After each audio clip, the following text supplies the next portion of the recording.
Thank you. I don't think anyone who knows me would ever use the word lady, but I'm really, look at Katty nodding. I'm very excited to be called a lady. It's not going to happen a lot. Molweni. Ninjani?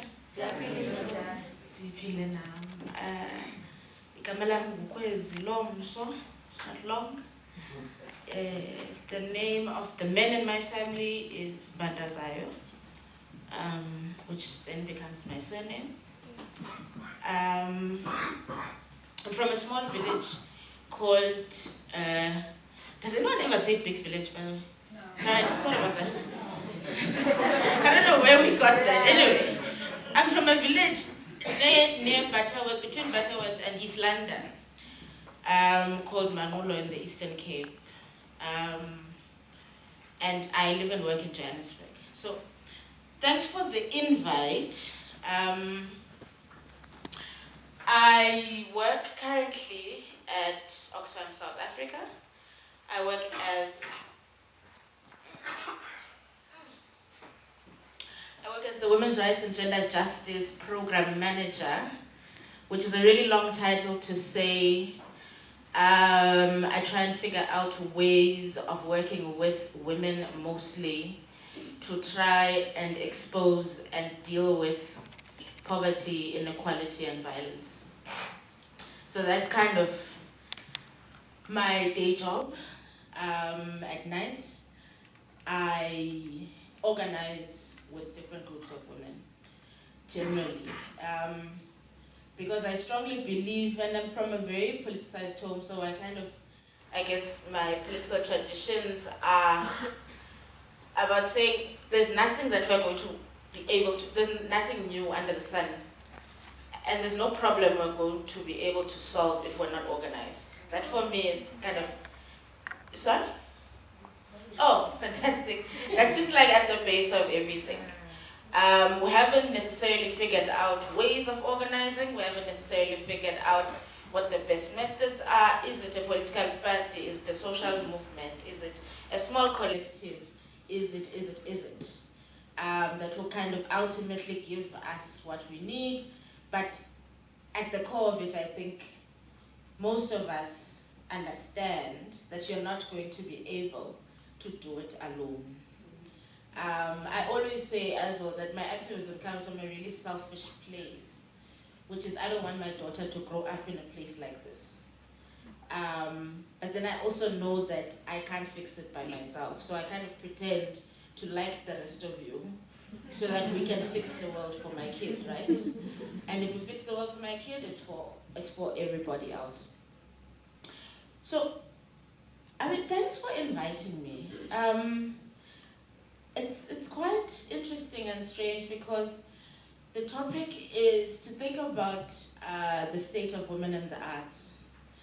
I don't necessarily identify as an artist, but I also think that the state of women in general will reflect the state of women in the arts. And I think it's important always to kind of draw those links. And I'm going to say something that may not come out the most refined. Part of our other problem is that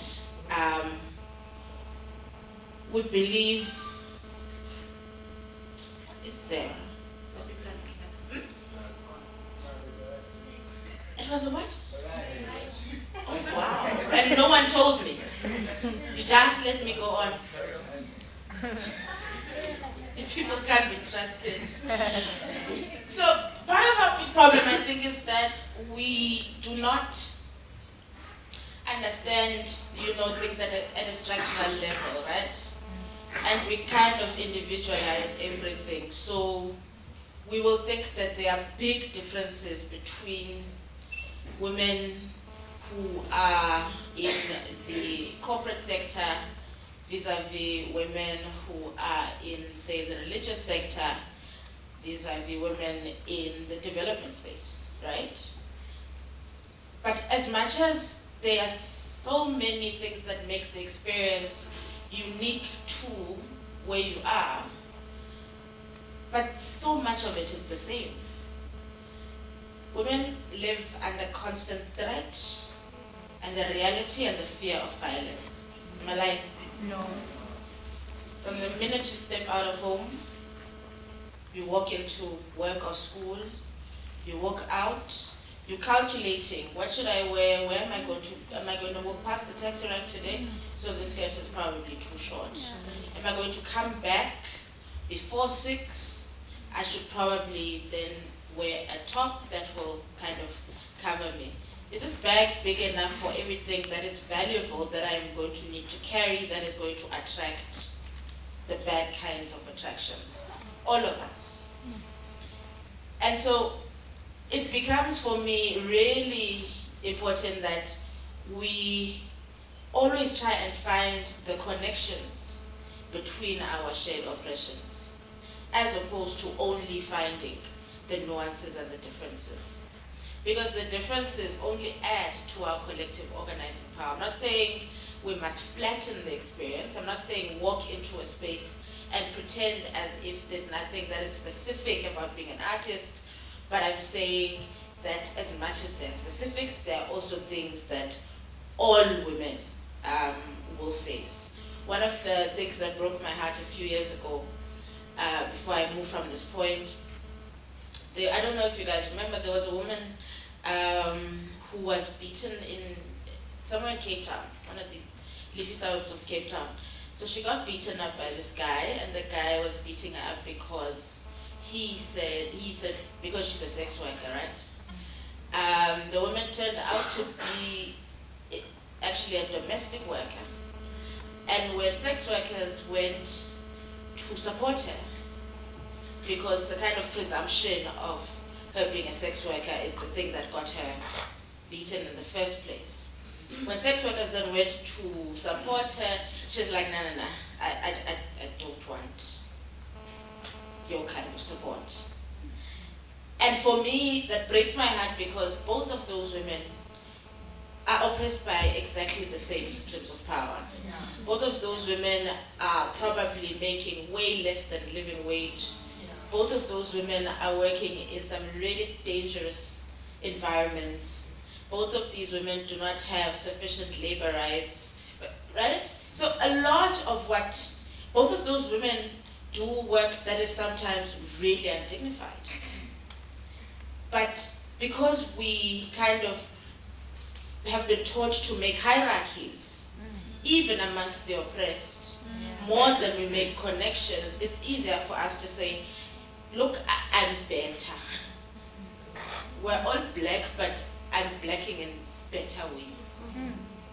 So that's kind of one of the things for me that I think is super important. The second thing is that, you know, when I was thinking about talking to you, and please someone wave if I go on forever, because I can. Thanks. I thought about, so Chimamanda Ngozi Adichie has this famous TED talk that I'm sure all of you have listened to, The Danger of a Single Story. How many of you have listened to that TED talk? Most of us. So in this talk, Chimamanda talks about how dangerous it is to kind of view the world in what Sisonke Msimang calls a solitary lens, when she refers back to the talk. So the idea that, you know, the only person who can tell a story about black experience comes from the north and is paler than you, and calls for kind of a multiplicity of stories to give us a full picture of humanity. I'm summarizing it properly now. And then the second talk that came to my mind is, as I said, Sisonke Msimang was responding to Chimamanda in a way, but expanding on the idea by then saying that stories in and of themselves can never be enough. And for us to change the world, we don't just need stories, and we need justice, right? And so I thought about then the role of artists in South Africa today. and wanted to ask some of these questions, particularly of women artists, of whether or not we have moved from the place of needing only to kind of populate the cultural production space with our voices too. But do we take that further step of saying, what does this have to do with justice? Am I making sense? So for me, it's not enough just to tell the story of dispossession and oppression without a call to action. That can't be it. And as important as it is to expose the world back to us, I think that artists hold such a critical space that needs to be used, needs to be exploited more. Because with art forms, you're able to narrate and tell a story in ways that kind of break us out of our imaginations in ways we didn't think were possible, right? We are able to, when you're sitting in South Africa now and you're thinking of the sense and Cyril's economy and this and that, it becomes very hard to vision what my daughter's future must look like. But what artists can do is help me with that process. And for me, the plea is that helping me with that process needs to be a bit bolder, a bit stronger, and a bit more pushy.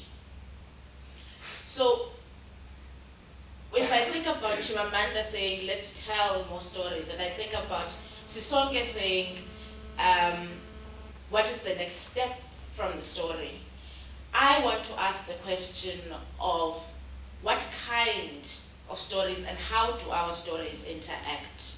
And this is the last kind of point I'm going to make.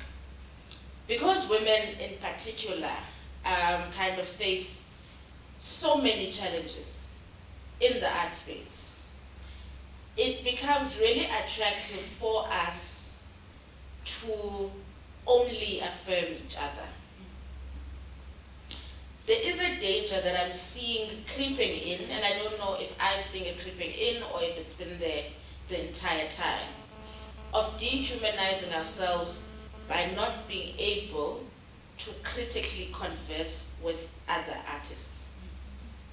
So when Kwezi produces a piece of work, it's not cool anymore for Mamela to take time and to critique my work, which is the thing for me that I think is going to make me better. Because there's this fear, right, that already I'm dealing with imposter syndrome.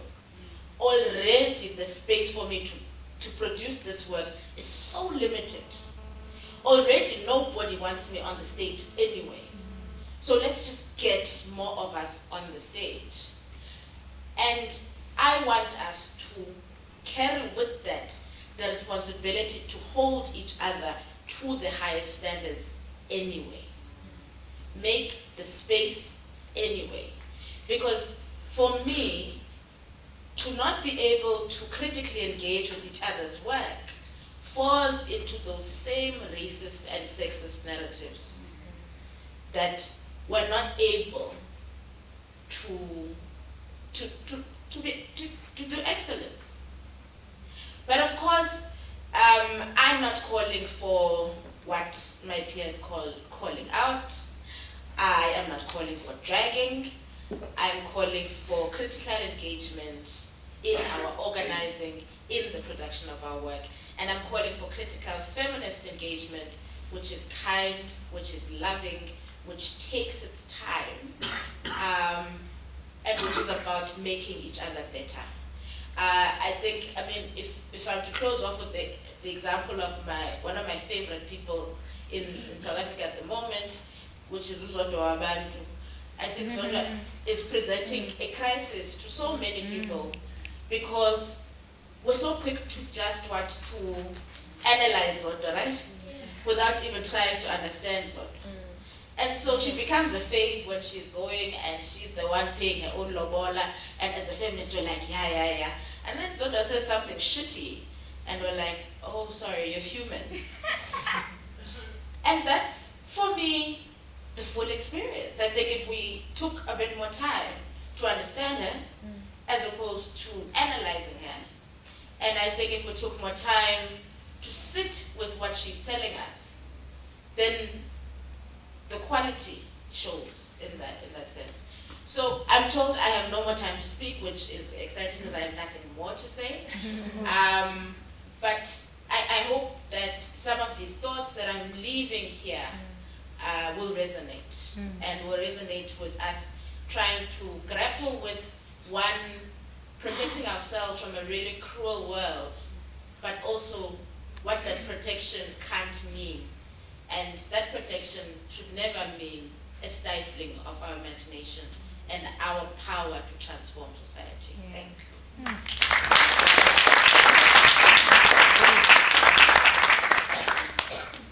I just wanted to ask, when you say you want artists to take their time in terms of critiquing and whatnot, what is it that you would like to see in that time? Because we live now on social media and everything is fast and it's gratification now. So when you say you want the time to be taken, what do you want to see in that time? I want less of that, I guess. One of the things I'm calling for is we need to try and shift. People can hear me, Mas? Yeah. I can't. My microphone. Oh, the video. I think that the kind of instant response and instant action is fantastic, but cannot replace slower. And there's space and time for both. And so, for me, I think respecting your work means taking the time to see your work, to read your work, to understand your work, to read it in conversation with other work, and then to say, yeah, we could do better. Because that's for us as a collective. Because imagine we're all writing these flat things and they're okay because we're telling stories. Oh yes, because like this feels better now. So I started by talking about how kind of, for me, change only happens once we're organized. And I think that's my answer for you, right? Like, how many artist collectives are you part of? How many women's arts collectives are you part of? How have you tried to use your collective power to shift things, to make a theater, like whichever one, show work? And I'm not kind of romanticizing this, right? And I'm not saying it as a once-off process, but nothing in the world that has changed and has changed the status quo has shifted out of like us asking nicely or us behaving and writing the things we're supposed to write and singing the songs we're supposed to sing, right? So it's way more complex than that. We've been talking quite a bit about Toni Morrison this month. Toni published her first novel at 39 because she had to spend the time feeding her family, doing work she wasn't necessarily interested in doing. Maybe that play is one of 5 plays, and the other ones are things white people want to see, and that's okay, right? Like, we do these things because we know what life looks like. And for me, the activist call is not a call to say, be a martyr and, starve. There's no way to do that. I wish I didn't have to get paid to do feminist work. But and there are things I just can't afford to not do because school fees are not going to pay themselves, right? So I think about it in terms of the long-term visioning space and in terms of, so how do I find other artists like myself and where the points of pushing we want to do? What is the activist work implicit in this? And on your comment, the other kind of joy for me of finding feminism, finding other women, finding feminist work, is that it also does this thing of trying to explain me back to me a number of times. centuries and billions of rands, dollars have been put into you hating yourself as a woman. Centuries, particularly if we're talking about black women, right? And so much money has like been engineered into a machine that you hate yourself and you hate anything that looks like you. So our work, our unlearning starts there even. And our unlearning starts at the place where you expect that we're going to be mean to each other because we've been placed into an environment that cannot allow us to thrive and us to show each other the kinds of love and the kinds of compassion. That's why it's so beautiful when we do that, when we are conscious of that. So I guess for me, and I've always been very dismissive about this thing, right? When people say, you know, women are their own worst enemies. No, we're not. Men are. And I'm still there. Like, women aren't killing other women. Let's be clear. We're doing other things to each other, but we're not our own worst enemies.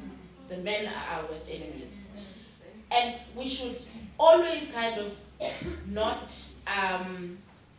mistake wanting to hold each other to a higher order, to not understanding the structures that determine how we do live and how we're supposed to live. And some people, and also what these systems of oppression do is try and strip us of humanity. And stripping us of humanity also involves not expecting people to be shitty people and not expecting people to be holistic, right? So there are some women who are nonsense about, and we must be allowed, right? Because we are people. There are black people who are in nonsense about to other black people, singabantu. And always kind of holding those things, for me, is super important whilst trying to unlearn and to organize. So I'm really sorry about the 26-year-old drunk sissy. If I were to think about it, she was probably going through many of the same. Think about the times you've been a bully, right? You were insecure, you're feeling threatened, you were all of those things. She was probably going, she's like, you're the 17-year-old is going to shine on my shine. So how best can I kind of cut her down? And not just to excuse her, but to explain how even our behavior is not something that we have chosen and that is outside of the systems of power. What we eat, how we walk, none of it is outside being determined by the systems of power. And if the system of power is one of the hatred and like wanting to eradicate women from the planet, then that must affect our psyche somehow.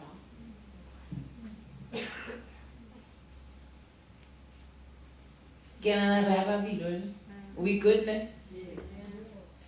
Thank you, sis. Let's give her a round of applause.